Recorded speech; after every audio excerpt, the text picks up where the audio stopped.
I'm Rowan. And hi, I'm Zach. And this is episode 2.17. Or episode 22 if you want to be stealthy like that. Of In the Zone. The joke, which you may not have picked up on, was that the name of the episode is 22. Although it's not season 2, episode 22. That would have been clever. But actually, that would have been a really nice touch. Yeah. I thought it was going to be blackjack themed because 22 is one more than 21. So you seriously thought that it would be about blackjack? I don't know, but we just had an episode that talked about poker. Or last one I did. Okay, whatever. So I wouldn't put it past Rod Serling to have a card-themed episode. Yeah, but why would he call it 22 instead of 21? Because maybe someone keeps getting 22 and then there's a demon involved or something. I don't know. Yeah, well, I'm glad we got this one instead of that one. So here's the thing, we're gonna spoil the whole episode. So if you don't want to spoil for you, you should probably check it out ahead of time. We are in a hospital, and it's nighttime in a hospital bed, and there's this woman with a creepy clown doll. Oh, and I thought it was Raggedy Ann, but also I think she's a really good actress. Yeah, I think he does very well. She's super convincing. And so she just wakes up from a bad dream, like, whew. She sees, like, a glass of water. She tries to drink it, but she knocks it down, and that's a glass break. The first glass break that we've had in a pretty long time. Then she hears some footsteps. Gets up, leaves the room. She sees, like, from afar a nurse go down in an elevator, and it goes down to the basement. Then it opens up, she walks in, goes to the basement. And besides that, the hospital's totally deserted. Yes, this is a long scene, by the way. So then she goes down, sees the morgue, it's room 22. Nurse comes out and says, "Room for one more, honey." She screams, "Ah!" Then runs into the elevator. But and Rod... The scene was so convincing, actually. Yes. That was very well done. It's super good cold open. I was super freaked out, actually. Yeah. So Rod says that this is Liz Powell, a professional dancer. She's in this hospital for overwork and fatigue, and this was just a nightmare, by the way. And so... That was fortunate. And so now we're at the hospital bed, and this guy visits, and it's Barney, and he's a subtly sleazy dude. I thought Barney was a little bit of an arm booster sort of character, like comic relief. He was not comic. He was just kind of a, He was upbeat. So he's her agent. And so it was like, "Hey, you look great, kitten."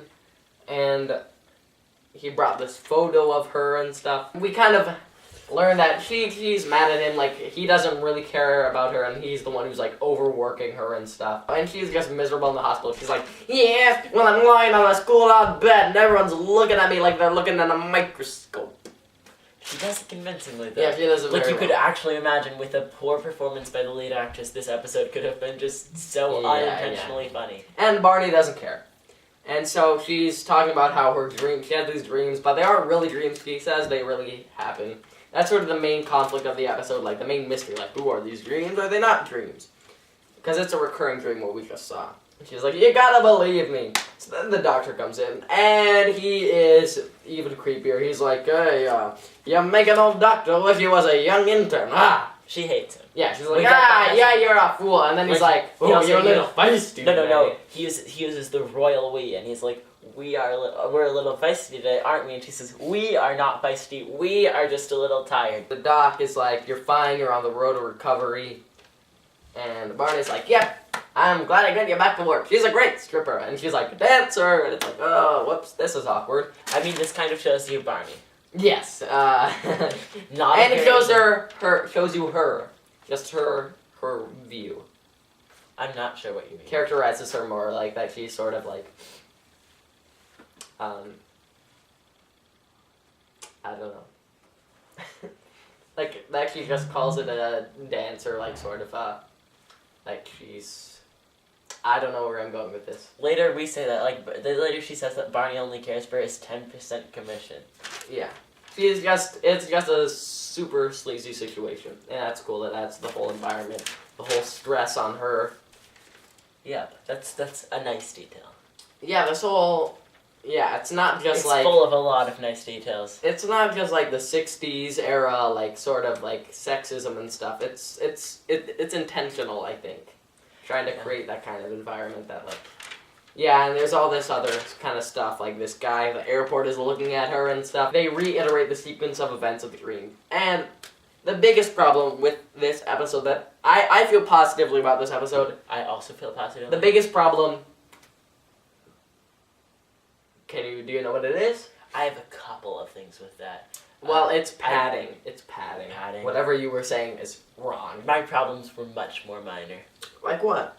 Like, I thought it was her bed attire seemed a little strange. That was seriously gonna be your biggest problem No, with the episode? my biggest problem was, like, at the end a little. Do you want to say it now and then we put it in then? We will talk about it later. We'll see if we remember. We probably won't. So she says, I'm sure it's real. Bring in the nurse who's working down at the morgue so I can point her out. And he's like, okay, this is... And for some reason, one nurse problem... is there, that's... Yeah, it's just like she's there for some reason, like he was preparing. It doesn't make sense. So he's But, like... she said later that she had it for 6 days. So it might make sense. So maybe he was prepared to show her. Whatever. So he says, this is Miss Jameson, our night nurse from the basement. Bah! And it's not her. I thought it was her. So, Actually, they should have picked someone who was a lot less, like... Well, that shows, that really speaks to your character. No, just Yep, it does. given So how we doctor- had seen the other woman for, like, a second and a Yeah. half. The doctor's like, yep, so it's just a dream. Haha, you're a dummy. And so he suggests that you change the sequence of events. Don't reach for the glass. So maybe if you ruin the flow of the dream, you won't be scared anymore, and everything will be A-okay. She says, all right, And Barney whatever. says, sounds like a plan. Or I love something sketchy. that. I love Barney. You know, in the Big Tall Witch, there's like the sleazy guy too, who's like the guy who's trying to get him to throw the match. That guy is like really overtly sleazy, you know. But I like how subtly sleazy Barney is, like a realistic guy. That's cool. And she says you couldn't raise morale if you had If it weighed a quarter pound and you had a derrick. And that's A like, what? and you had a derrick, whatever that is. And so I- that is I'm just such That is a good line. that is just such Serling dialogue, you know? That is just something that was so clearly written by him, like those kind of insults are just, he's just loves doing those. Barney leaves, and the doctor is also a very creepy man, very intense guy. Yeah. And so he says, yep, changing the sequence of events will stop the nightmare. So we'll see if it works, so it's late at night. And then I think she mocks his use of the word we again. Ah, hilarious. So So I don't know, that was a decent touch. So she is in bed, wakes up, she sees the water almost... Oh, I'm not gonna do it. But then she lights a cigarette, puts the lighter over. Oh, whoops, dropped it on the floor, let me go get it. Oh, I broke the glass again. Second glass break, not good for her, but it's good for us, because we have a glass break.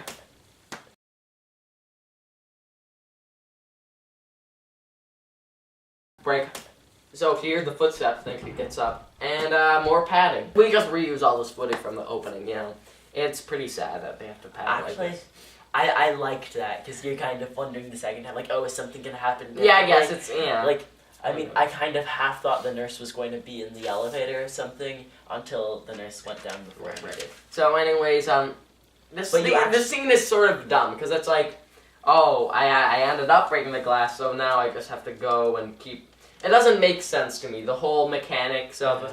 It's too complicated about how you change one thing, you change the sequence, but then if it doesn't happen, then you still end up doing it, and then we just have a prolonged scene where we know what's going to happen.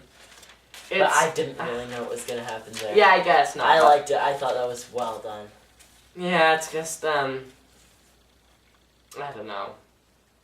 It's just confusing the way that whole thing happens. Like, this is one of the only plot points, and it doesn't make sense. Like, all of a sudden, it still ended up happening, and now here I am, I'm going. So, Well, no, so he actually, was, it's like, so it's like wait some a sort minute, of, wait a it's some minute. sort of inevitability that the glass is going to break whatever she does. Yeah, I guess, but it's like, so she's conscious that she's in a dream, or not. So she says, oh, I'm not going to reach for the water. But then once she breaks the water, she says, well, looks like I'm going to have to go down. So I guess that's one thing that sort of makes it more dreamlike.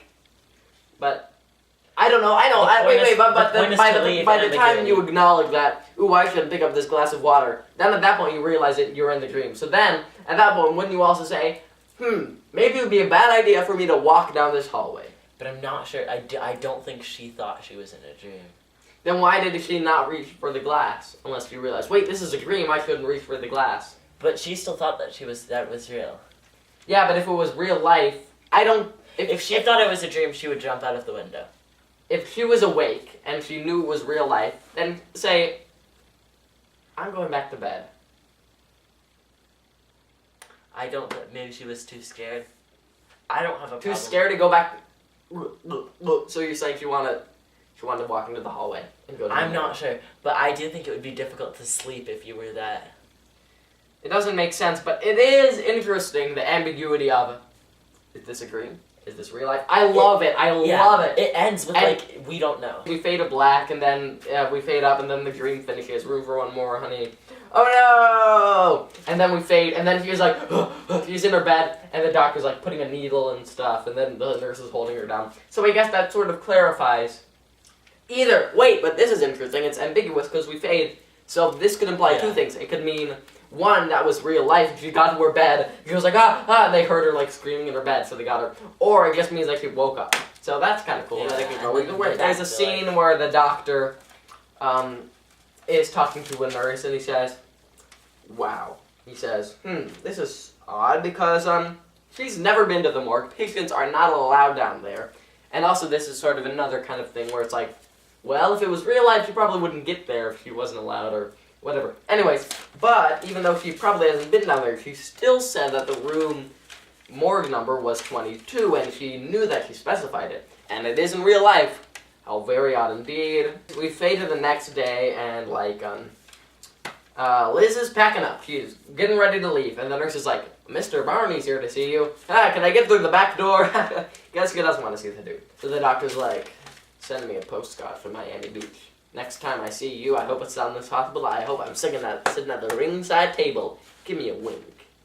And so, yeah. So that happens. It's all very sketchy. I actually really love that it's on video, because this is one of the video episodes.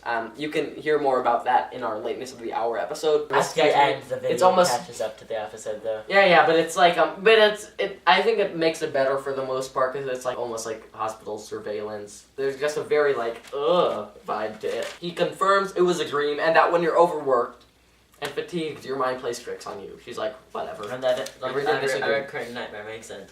But at this point, he doubts that it's a nightmare. I don't know if he does. I don't think he does. I think he had a little doubt about the whole morgue thing, the number 22, but he was like, well, yeah, but maybe it's a coincidence, and... Maybe she had a relative who died. How nice. We can justify her going there before. Yeah, because it was just such an impossibility for him that she could have gone down there and that this was real life, that he's like, well, there must be a more logical explanation. And there was a logical explanation in it. Well, there could, I don't know if there is... Well, who knows? That's one of the things about the episode. It could be that, but probably is, but who knows? Yeah. Or maybe it's a Willoughby situation where she like saw it somewhere and then it affects her dreams. Willoughby is so good because it's like his fantasizing of death. Anyways, this is not Willoughby, is it? Oh, I wish it was. I love that episode. And you gave it a 7. Jerk. Then she's at the airplane, flight to Miami, flight 22, that's a little creepy. So then she hears a clock ticking really loudly. Whoa, and then she has a voiceover. She's like, I'm thirsty. But I'm awake, I must be awake. This was so well done, though, the internal monologue. Yeah, it was really good. It wasn't weird or anything. And I'm glad that they did the internal monologue rather than her talking, because that would have been dumb. But it's just so much creepier, like, when you do the voiceover. It's better. And so it's great. Super scary. And then she walks into someone with a lamp. And we get glass break number 3. The woman doesn't seem to mind that. Well, her lamp but I like that, like, in a dream, that could absolutely happen. Yeah. Or so, maybe you just see, like, a woman who's losing her mind holding her stuffed cheetah. Yeah. And you're like, I don't really care about my lamp. Although Then she hears loud footsteps. Whatever, I'm gonna walk to the airplane, and then it's so slow and suspenseful, it's really well done. And they use the same music. She slowly walks up the stairs, and then at the top, the flight attendant is the woman that she says. This is why I think we need a music award. Room for one more, honey. And then she freaks out, she runs down the stairs, she falls down, drops her purse. I don't even care. She drops the get cheetah, out of there. She ditches the cheetah. Right, because she is always carrying the stuffed cheetah. Who knows what that all about? She goes, and then, like, later the attendant closes the door and has a weird look, like, And so then we fade, and then people are, like, calming her down, and she's like, you can't see what she's saying. But then we come from inside, and she's saying, this can't be a dream, blah, blah, blah. Plane takes off, and it explodes, and it's the end. I didn't really like the explosion. I could have used one more second of explosion. Yeah, like, you should. Did they just, like, fade into a lamp or something? Yeah, you should have at least held it for, like, one more second, but... Yeah.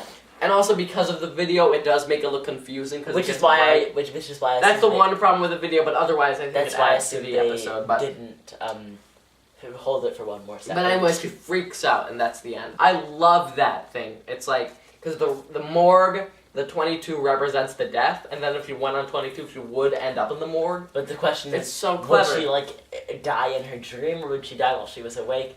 I have something. So there's it's this really little good. resolution. Do you like the lack of resolution, or do you not like the lack of resolution? I love neither. I love the lack of resolution because it could really go either way, and I still really don't like know. that ambiguity. So where I'm you- usually pro ambiguity, and this is not the exception. So where was she dreaming? What's your theory? What's my theory? I haven't even thought about it. I've just sat back, relaxed, and enjoy the show. And that sentence wasn't perfect, but who cares? I've just sat back, relaxed, and enjoy the show. I would compare this to The Hitchhiker, I think. Because it's Oh, wow. scary, it's well done, strong performance from the lead actress. I just love all the elements of all these sleazy male characters. Yeah, how are the other actors? And now she's like this stripper, and she's like this whole vulnerability, and Or she's she's like, not actually a stripper, right? no, she is. She is. Yeah, and she's being overworked, and that kind of plays out into her dreams, and she's worried about dying. It's really good, but then there are the problems, of course, like the padding and the whole confusing thing about Little the water. padding, though, I think. Less padding than... It's not a ton of I padding. would It's say not you- pathetic, but You wouldn't notice the padding the first time you saw it. yeah, I think you would be. Which is why I didn't notice the padding. Yeah, I think was, this time I engaged. knew what was happening, so I wasn't as engaged. I was a little and I could freaked just out. stand back and notice the padding. I think it's the scariest episode we've seen so far. Yeah, I think we haven't Is really it had any scary episodes. in the Besides, second- you could say Eye of the Beholder, second and that's season, scary, you but mean. right, second season. And the acting from everyone, Yes, the acting was and also that creepy girl is really perfect. I love this episode because it's just pretty deep. Like there are all these layers, you know, like especially when Yeah. Oof. ending was a little sudden, I thought.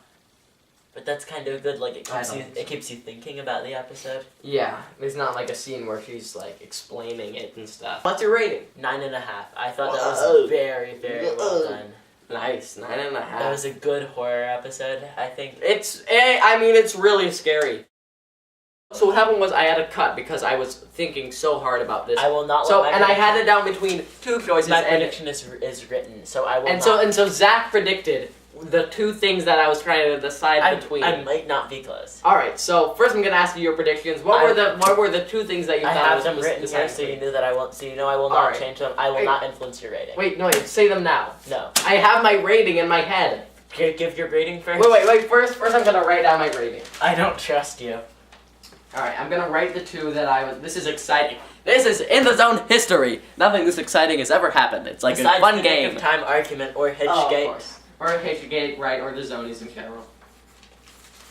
All right. Or when I dramatically squeaked over Calvin by 1 point to win the Zonies. Was it 1 point? Yes, it was 1 point. That was exciting. So Okay. here's the thing. So I wrote down the two options, and then I circled the one that I picked. Okay. All right. Wait. Do you want to circle one that you think I'll eventually pick between the two? I will also. Oh, it's so exciting! So exciting. Turn around. Yes, I'll. Fine. This is humiliating. Just a baby girl. This is a girl for Okay. babies. Okay, so show me now. What were the two that you said I was deciding between them? What do you think I'll eventually say? He said I was deciding between 9.5 and 10. I'm not sure. I don't think this was right. I chose And this. that I chose 9.5. Not quite. I was trying to choose between 8.5 and 9, and I chose 9. We're gonna see you next week. Maybe it'll be just as good, maybe it'll be just as exciting, and it'll probably be about as much of a difference. We're gonna be talking about the Odyssey of Flight 33 after 22, how strange, and then we're gonna see you then.